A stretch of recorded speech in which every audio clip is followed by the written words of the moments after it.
Buenos días. Bueno, yo soy cocinero y hoy me toca cocinar fuera de la cocina. Espero que no se me quemen los garbanzos, voy a tratar un tema sobre la analogía entre arquitectura y cocina.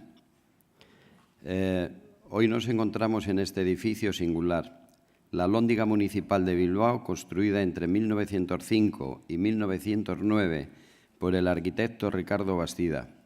El edificio fue originalmente utilizado para almacenar vinos y licores.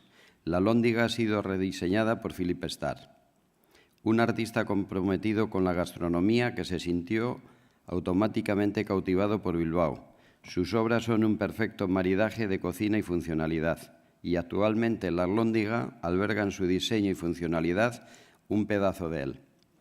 Existen muchas analogías entre la cocina y la arquitectura. La arquitectura y la cocina están basadas principalmente en una funcionalidad práctica. Nacieron de las necesidades más básicas del ser humano y se desarrollaron y se convirtieron en arte. El proceso por el cual se transforma una cabaña en un templo y una ermita en una catedral es el mismo por el cual se transforma un centollo en un changurro.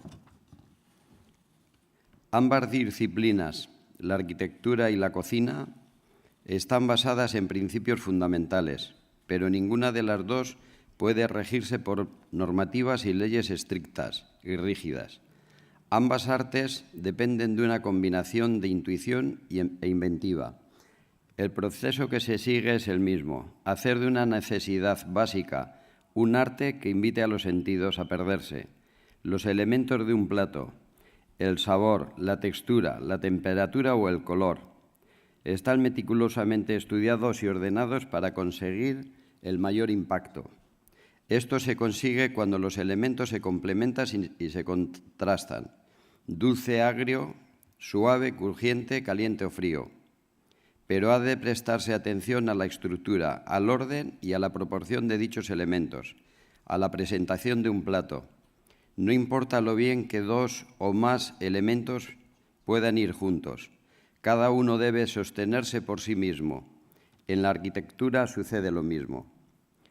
Los materiales de construcción y los materiales de cocina no son simplemente algo que se le da a un arquitecto o a un cocinero. Los materiales hay que reconocerlos, prepararlos, manipularlos, ponerlos a prueba para saber lo que pueden hacer y hasta dónde se pueden hacer. Aquí comienza la labor de un buen artista.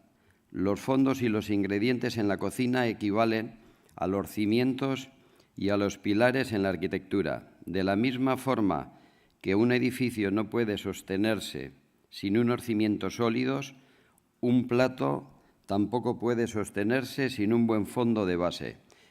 Pero ese fondo, al igual que esos cimientos, son el soporte de pilares, columnas, arcos, paredes, ventanas, etc.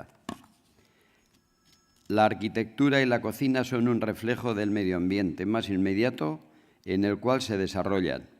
El diseño, el tamaño y los materiales usados están directamente relacionados con las características y lugares, dándole un sentido con identidad propia. Preparar y construir la comida y usar los espacios habitables son ambos el resultado de cómo se organiza la percepción sensualmente y el placer estético inteligentemente. Pero no hemos de olvidar que sobre todo se trata de una cuestión de supervivencia. Si no comemos, nos morimos, y también nos morimos si no estamos expuestos a las inclemencias meteorológicas, sin cobijo. La arquitectura y la cocina nacieron de la necesidad y se convirtieron en arte. De la misma forma que en la arquitectura los materiales afectan a la forma de manera inconsciente, por ejemplo, en el caso del Guggenheim, el brillo y el reflejo del titanio, es la forma la que le permite que el material tenga un efecto consciente. Como dice Semper, el control total de la materia mediante la habilidad técnica es el prerequisito esencial para transformar la percepción estética en un evento espiritual. Explicado a la cocina, iríamos del centollo al changurro.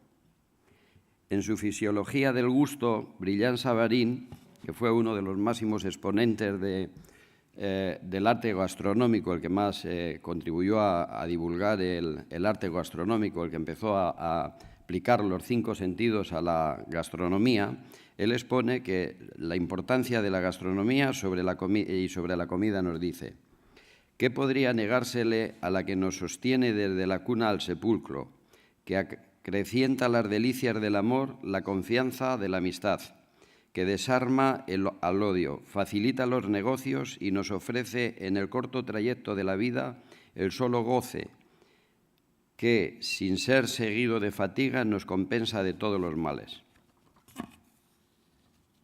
A medida que el hombre empezó a cultivar la tierra y a recoger sus frutos, fue adaptando su forma de comer a su entorno y también su entorno a su forma de comer.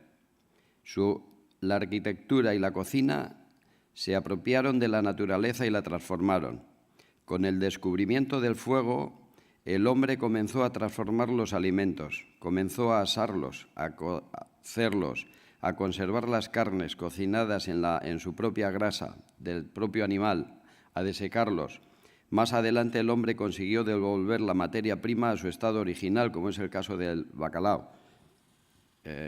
Yo, por ejemplo, cuando he entrado en la cocina, en mis orígenes, el bacalao no tiene la textura. Hoy tomamos un bacalao al pil-pil y no tiene la misma textura que tenía hace 20 años. Las nuevas técnicas han permitido desarrollar el tratamiento de la hidratación del bacalao.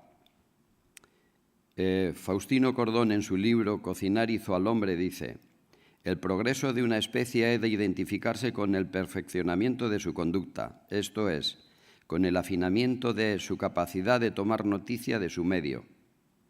El arte gastronómico aplicó los 5 sentidos a la cocina, la arquitectura y el arte. Como ya he expuesto, no solamente son necesarios, sino que son bellos.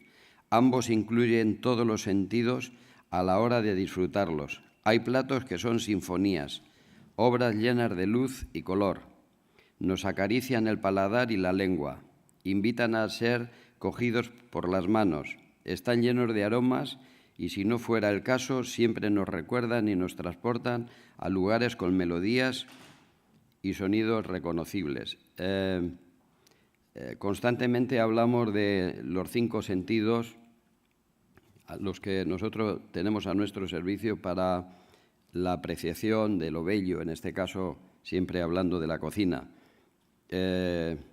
Recordando a fallecido tristemente Santi Santamaría, él dijo que había un sentido más, que era el 6º sentido. El 6º sentido él lo aplicaba a la emoción, tener el concepto de emocionarse, llegar a una mesa y además de aplicar todos los otros 5 sentidos, la vista, etcétera, tal, es decir, tener esa capacidad de emocionarse con un plato.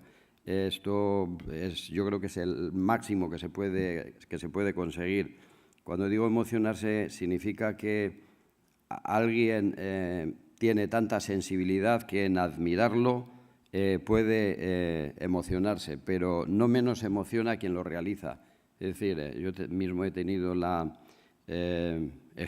muchas experiencias de creaciones de mis platos que, no sé, en situaciones que ya casi como que tu capacidad no da para más y te cabreas con todo el mundo, te revuelves dentro de ti y demás, y de repente un día toda esa convulsión parece como una tormenta y después de esa tormenta sale el sol. Bueno, pues aparece un plato, no sabemos a veces ni cómo llegamos a ello, ¿no? Hay otros platos que están perfectamente definidos, pero hay otros que no están definidos, están metidos aquí y no sabemos qué va a salir, ¿no?